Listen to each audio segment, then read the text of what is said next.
So we want to move forward here. We want to move to Latin America. Quite a bit happening, especially in the country of Honduras, but more happening, I think, in many other countries as we see the right wing really trying to round on progressive governments and move them out of power. As always, we are very, very honored to be joined here on the show by Zoe Alexandra, who's the editor of People's Dispatch. Zoe, thanks so much for being back with us. Thanks so much for having me. And Ronnie, I hope you feel better. Thank you. Zoe actually gave me honey yesterday, so I'd feel better. It was special honey, and Wow. it helped. I didn't even know you guys knew each other that well. You're really you're revealing a lot of things to the audience. But she gave me honey. She was basically like my doctor. Oh, well, Zoe's a doctor in her free time. She does have medicine, I think, in her family. She does. So some things. So do you. Anyway, so much to learn today. Let's get to what's truly important here. Another H, Honduras. Yes. There's a lot happening in Honduras, Zoe, and those who follow People's Dispatch know all about it. But for those, rare few who aren't reading People's Dispatch every day, don't know who you are. Give us a sense of what's happening here. I think people maybe have some sense that tensions are rising between the United States and Honduras. Maybe they heard something about, well, anyway, I'll let you take it away. Yeah, well, when Xiomara Castro won the elections in Honduras, I feel like we must have had a conversation on Breakthrough discussing, okay, Xiomara Castro won the elections in Honduras. This was, the U.S.'s colony in Central America. What's going to happen? How is the U.S. going to respond to a government that is actually in complete opposition to the U.S. interests in that country? To remind people, the U.S. really had a stranglehold on political life and economic, regulations in Honduras, and that intensified for many decades, and that became even more acute after the 2009 coup against Manuel Zelaya, by the way, backed by Hillary Clinton, lovely Democrat who really just helped them use the military to overthrow this democratically elected government, and following which, multinational corporations really were given kind of an open door. Honduras is open for business. And that was kind of how things worked for 12 years. Honduras also hosts the largest U.S. military base, definitely in the region, but one of the largest in the world. And so then you have the wife of Manuel Zelaya, who was overthrown in 2009, then winning the elections on a platform of we're going to fight against corruption, we're going to fight for our national sovereignty, we're going to rebuild the country and rescue it from these 12 years of U.S.-backed misery. And so at the time, unclear how the U.S. is kind of going to reorient itself to Honduras. And I give all this context because it's very important for kind of what happens next. Again, Xiomara Castro, when she took office in 2022, began a series of very important social, economic, and political reforms in the country, which again had really been devastated by 12 years of a narco dictatorship. She, for example, revoked, and with the Congress, revoked the law that would create special economic development zones where vulture capitalists from the United States essentially bought up pieces of Honduran land to exploit workers.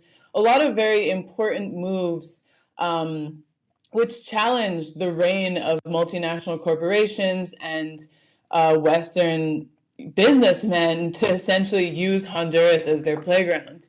And all of this obviously was getting under the skin of these, vested economic interests. And at the same time, Honduras was also engaging in what is the Latin American integration process, participating in meetings side by side with Cuba and Venezuela, helping strengthen the community of Latin American and Caribbean states, CELAC, participating as an observer in Alba TCP, which is, of course, the platform that was started by Hugo Chavez and Fidel Castro in 2004 to be in opposition to the Free Trade of the Americas agreement.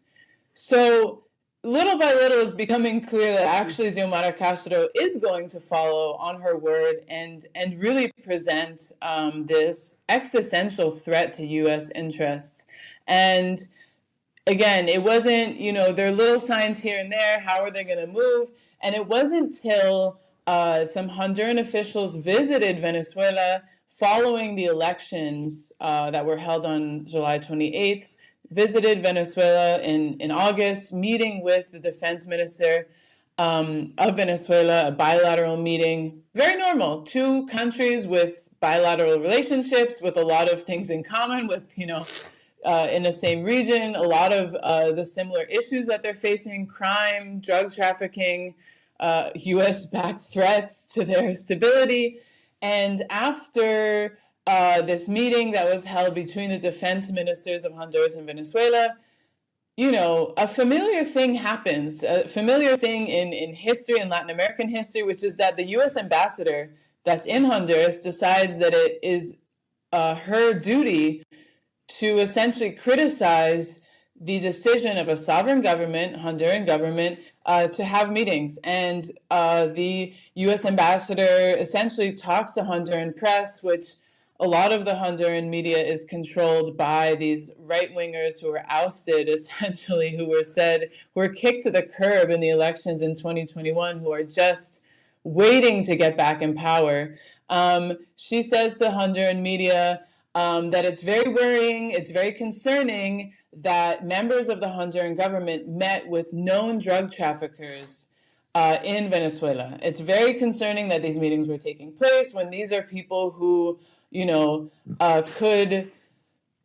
are accused of drug trafficking. Again, this is because of US sanctions. They have slapped charges of drug trafficking on essentially all high-ranking Venezuelan officials. And following that, it sort of sets off a political hurricane within the Central American country. It becomes clear that there's attempts to essentially create dissension within the ranks of the Honduran army, an attempt to essentially oust the general of the Honduran army, Roosevelt. And in response to these sort of meddling efforts of the US embassy, Xiomara Castro tells the foreign minister to suspend the extradition treaty which exists between Honduras and the United States.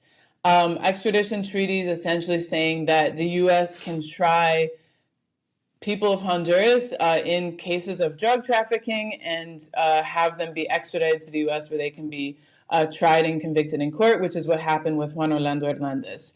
I'll stop it there because I know I just went on for a while. But I just think that the context is very important because obviously what's happened since then is not random. Zoe, I'm curious if you could briefly explain what does the U.S. want with Honduras? Like, what's so special about Honduras? Well, I mean, Honduras has been under a sort of pro-U.S. right-wing rule for a very long time until Manuel Zelaya, and then he was ousted, and then Xiomara Castro, his wife. But for those moments when it is under sort of like pro-U.S. control, what is the U.S. getting out of Honduras? Why does imperialism care so much about this country?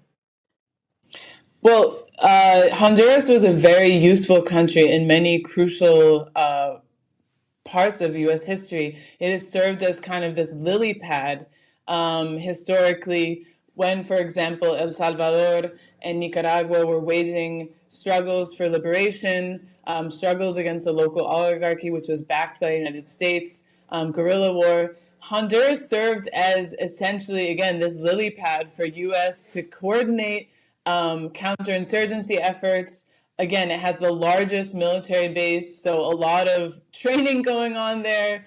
And it didn't only hold this, military objective when trying to defeat these different guerrilla groups that were trying to, again, kind of recover their sovereignty and recover control over the country after, horrendous sorts of dictators were ruling over these countries. Like after the coup against Jacobo Arbenz in Guatemala, where the Guatemalan people waged a several decades civil war. But of course, the economic interests are huge in Honduras. Honduras, again, is a country that has vast natural resource wealth. It is a country that was a huge banana producer. Again, it's another banana republic. And it essentially, again, it's very close to the United States. It's a place where it has sweatshops, there's a lot of textile production, and it's very convenient to have essentially a colony to the south of your borders where you can exploit workers, where you can pay them next to nothing. They produce clothing, they produce bananas for you. You can essentially steal all of their natural resources and not pay them anything. You can have military bases there, you can train them, you can make sure you have your kind of own mercenaries in the region to carry out your will. And another really important point is that Honduras has been a key link in the drug trafficking chain, which brings cocaine to the United States. It is not produced in Honduras, but it is a key part of the production and the kind of the transportation chain. So having a government that is subservient to your will, having a government that's going to obey all of your orders is very, very convenient for the United States, especially in a context where to the south, Nicaragua, of course, is in stark opposition to the United States, is definitely considered to be an enemy of the U.S., as they would say, as the U.S. government would say. So Honduras has been sort of this historic ally of the U.S. to really be able to keep control over its backyard.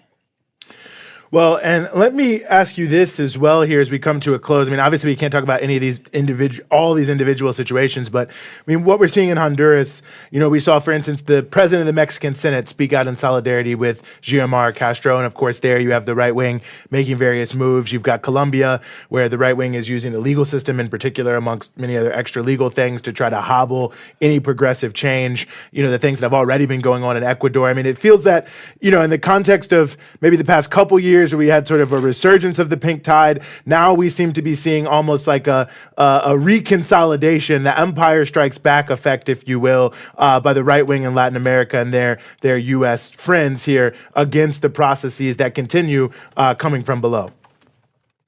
Yeah, I mean, it's really fascinating. In the same week, U.S. ambassadors in both Mexico and Honduras openly criticized truly domestic issues that were taking place. So we saw the U.S. and Canadian ambassadors criticizing Mexico's judicial reform, which was a key project of Andrés Manuel López Obrador, which was passed actually and ratified this past Sunday. We saw the U.S. ambassador again in Honduras criticize Honduran officials. What's interesting is that they're actually being quite blatant about it. And what I think is interesting to note about the Honduran case is it's in direct retaliation to Honduras having a amicable relationship with Venezuela, which is actually one of the driving factors behind the coup d'etat in 2009. And they're being quite open and blatant about it. Of course, they're trying to fuel regime change in Venezuela. They haven't given up on that. They've maybe outsourced it to Eric Prince, who for some reason thinks he can crowdfund a regime change operation. But these attacks are kind of continuing. They've successfully, in some ways, I would say, divided this progressive bloc. We see Gabriel Boric, who's really been kind of caught between a rock and a hard place, attacking Venezuela and not really having words of sympathy for his colleagues of Gustavo Petro, who's constantly facing attempts by the right wing to undermine him. But what I think it speaks to is this broader challenge of these progressive governments to kind of maintain stability in what is a very difficult situation. Of course, in a lot of these countries, the right wing still holds economic control, they hold economic power, they have control over the media apparatuses. In a lot of countries, they have control over the judiciary, which is why the judicial reform in Mexico is so important. And so the right wing still has control over the key powers in the country, and they're continuing to use those to destabilize and undermine the executive, which, of course, was won by popular victory and popular will. But until there's actually a structural transformation, until the state in these countries is able to actually, consolidate power in a more comprehensive way, give power back to the people, as we see the process happening in Venezuela and, of course, in Cuba, there's always going to be this threat. We saw it in Peru. Pedro Castillo was very quickly overthrown. Peru is a country where they did not waste time in using every single means to undermine this government, to charge him with corruption, to blast him in the media every single day, calling him corrupt, calling him a criminal. They really used all means necessary, and I think these cases serve as clear evidence of the risks of what it means to be kind of a progressive leader in a bourgeois liberal democracy, and what are these kind of latent weaknesses and just structural weaknesses when these elections are won. And what we've seen, the response to these, I think that a lot of these leaders have learned, because we've seen Xiomara called on the people of Honduras to mobilize in the streets when these coup threats were intensifying, when media is attacking them. She said, I won these elections because the Honduran people voted for me, and the Honduran people actually have my back. And they called a massive mobilization. Thousands, tens of thousands of people were in the streets to say, we defend this government. This is the government we voted for, and we're not going to let these, huge power groups in the country, which have ruled for decades, actually subvert the will of the people. So I think that we're seeing that there is a fight back. People are learning the lessons of what's happened to other governments, but the struggle is definitely not over. Mm-hmm. Well, as always, you can follow everything going on in Honduras and just about every corner of the world on People's Dispatch. You are the editor of People's Dispatch, Zoe Alexandra. As always, thanks so much for joining us here on the Freedom Side. Thank you so much for having me.